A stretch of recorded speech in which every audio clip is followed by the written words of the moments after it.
আসসালামু আলাইকুম। আজকে চলে আসছি রেডিয়েন্ট ফিশ ওয়ার্ল্ডে। এত সুন্দর একটা প্লেস ছিল এটা। অনেক কিছু জানা গেছে এখান থেকে, মানে অনেক কিছু জানার আছে এই জায়গায়। কিন্তু এই সুন্দর জায়গায় এন্ট্রি করার জন্য অনেক কষ্টের মোকাবিলা করতে হয়েছে। তো আমরা একটা কক্সবাজারে একটা হোটেলে ছিলাম, হোটেল সি ওয়ার্ল্ড। সেখান থেকে আমরা টিকিট আগে থেকেই সংগ্রহ করেছিলাম। তো সেই জন্য আমাদের আর বেশি করে মানে কষ্ট করে টিকিট কাটা লাগেনি। কিন্তু পরে আমরা একটা লাইনে দাঁড়াইলাম। ওই লাইনে দাঁড়ানোর পর এত কষ্ট করতে হয়েছে, এতগুলো পাক দিতে হয়েছে, মানে 7-8টা পাক ছিল। ঘুরে ঘুরে ঘুরে ঘুরে বারবার যাওয়া লাগতেছিল। আমাদের প্রায় পা ব্যথা হয়ে গেছিলো। তো এত কষ্ট করার পর আমরা এন্ট্রি করতে পারবো, তো এটা ভেবে আমরা তাও দাঁড়াইছিলাম আর আগাচ্ছিলাম। দেখুন কত ভিড়, প্রায় একটা ফিল্ডে 1000 জন মানুষের মতো আছে। তাহলে আমরা বাইরে এত কষ্ট করলাম, এর ভিতরে কী কী দেখা গেল চলুন সেগুলো এবার শেয়ার করা যাক। এবার আমরা ভিতরে ঢুকে পড়ছি। এটা হচ্ছে জায়ান্ট গৌরামি। আর এখন যেটা দেখাচ্ছে এটা সাদা মাগুর, আর এটা স্টার ফিশ, তারা মাছ।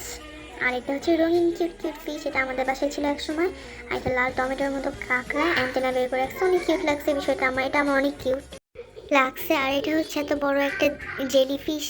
তো ওইটা কীভাবে খেয়েছে, কীভাবে নিঃশ্বাস নিচ্ছে। আর এটা এত বড় একটা কচ্ছপ, কিউট ছিল।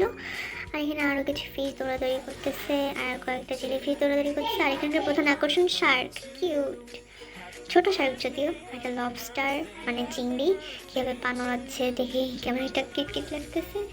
যাই হোক, এরপরে আমরা এখন দেখতেছি নীল সাঁতারু কাঁকড়া, কেমন করে স্টাইল করে বসে আছে, শুধু বসেই আছে, কোনো কাজ করে না এরা।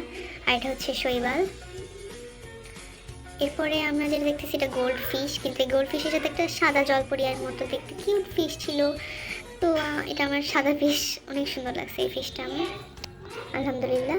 এটা হলো হর্স শু ক্র্যাব। কেমন একটা ক্র্যাব আসলে আমি নিজে বুঝতে পারছি না, অ্যান্টেনাওয়ালা। এখানে কিছু মাছ একসাথে জোর হয়েছিল। আর এটা একদম একটা আজব স্টাইলিশ লবস্টার, কেমন একটা স্টাইল করে রাখছে, একদম আজব লাগছে আমার। আর এটা হচ্ছে গজা ফিশ, একদম সাপের মতো দেখতে। আর এটা এত বড় একটা ফিশ। আর এখানে ফিশ ফিডিং করানো হচ্ছে। এখানে জনপ্রতি ফিডার হচ্ছে 20 টাকা করে ছিল। এখানে ফিডার খাওয়ানো হয়েছে মাছদেরকে। আর কিছু ফিশ দেখা যাচ্ছে কিউট কিউট ছোটো ছোটো।